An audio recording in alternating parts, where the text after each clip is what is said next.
जिन बातों के विषय में आप लोगों ने लिखा है उन पर मेरा विचार यह है, स्त्री से संबंध नहीं रखना पुरुष के लिए उत्तम है, किंतु व्यभिचार की आशंका के कारण हर पुरुष की अपनी पत्नी हो और हर स्त्री का अपना पति।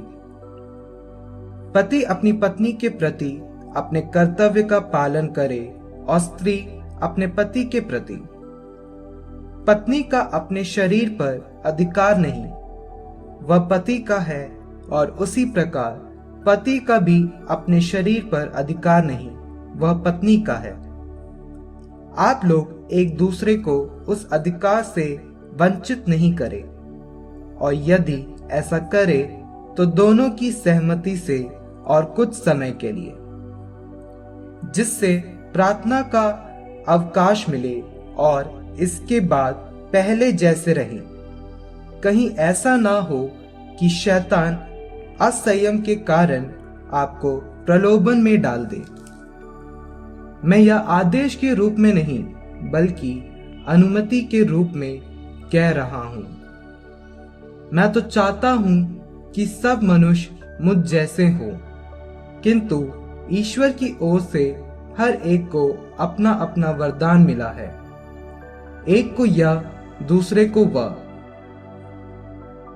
मैं अविवाहितों और विधवाओं से यह कहता हूं, यदि वे मुझ जैसे रहे तो यह उनके लिए उत्तम है।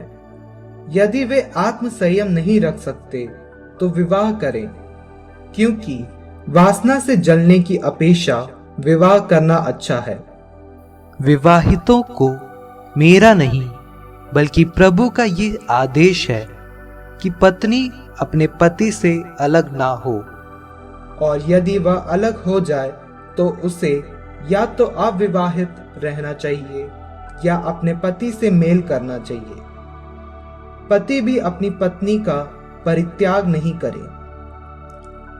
दूसरे लोगों से प्रभु का नहीं बल्कि मेरा कहना यह है, यदि किसी भाई की पत्नी हमारे धर्म में विश्वास नहीं करती और अपने पति के साथ रहने को राजी है, तो वह भाई उसका परित्याग नहीं करे। और यदि किसी स्त्री का पति हमारे धर्म में विश्वास नहीं करता और वह अपनी पत्नी के साथ रहने को राजी है, तो वह स्त्री अपने पति का परित्याग नहीं करे, क्योंकि विश्वास नहीं करने वाला पति अपनी पत्नी द्वारा पवित्र किया गया है, और विश्वास नहीं करने वाली पत्नी अपने मसीही पति द्वारा पवित्र की गई है। नहीं तो आपकी संतति दूषित होती, किंतु अब वह पवित्र ही है। यदि विश्वास नहीं करने वाला साथी अलग हो जाना चाहे तो वो अलग हो जाए। ऐसी स्थिति में विश्वास करने वाला भाई या बहन बाध्य नहीं है।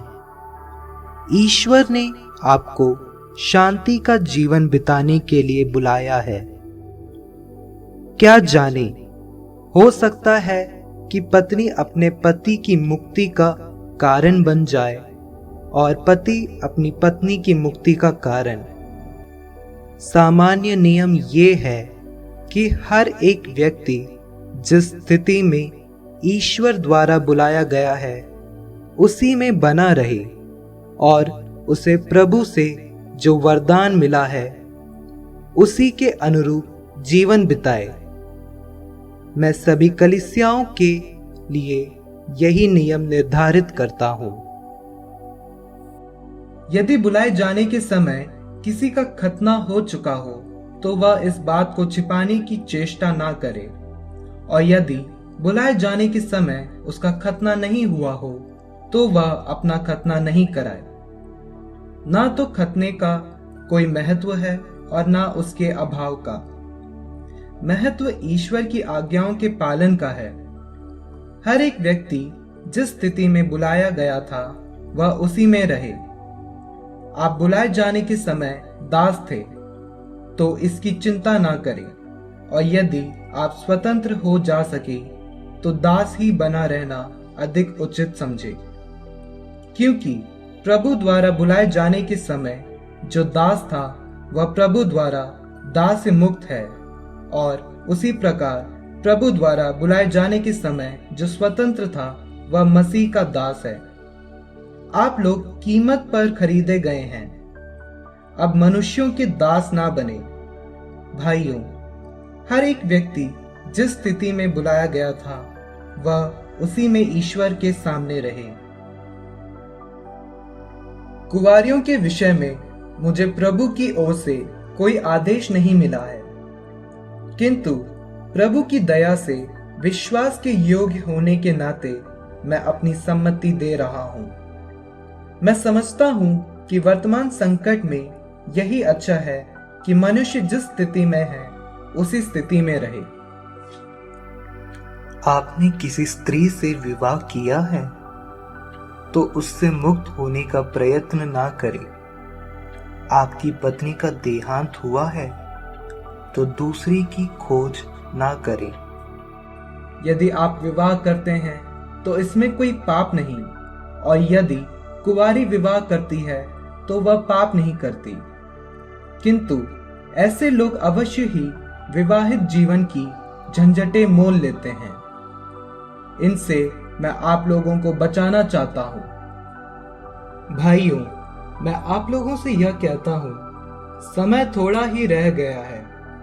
अब से जो विवाहित हैं वे इस तरह रहे मानो विवाहित नहीं हो, जो रोते हैं मानो रोते नहीं हो, जो आनंद मनाते हैं मानो आनंद नहीं मनाते हो, जो खरीद लेते हैं मानो उनके पास कुछ नहीं हो, जो इस दुनिया की चीजों का उपभोग करते हैं मानो उनका उपभोग नहीं करते हो, क्योंकि जो दुनिया हम देखते हैं वह समाप्त हो जाती है। मैं तो चाहता हूं कि आप लोगों को कोई चिंता ना हो। जो अविवाहित हैं वो प्रभु की बातों की चिंता करता है, वो प्रभु को प्रसन्न करना चाहता है। जो विवाहित हैं वो दुनिया की बातों की चिंता करता है, वो अपनी पत्नी को प्रसन्न करना चाहता है। उसमें परस्पर विरोधी भावों का संघर्ष है। जिसका पति नहीं रह गया और जो कुंवारी हैं वे प्रभु की बातों की चिंता करती हैं। जो विवाहित हैं वह दुनिया की बातों की चिंता करती हैं और अपने पति को प्रसन्न करना चाहती है। मैं आप लोगों की भलाई के लिए यह कह रहा हूं। मैं आपकी स्वतंत्रता पर रोक लगाना नहीं चाहता।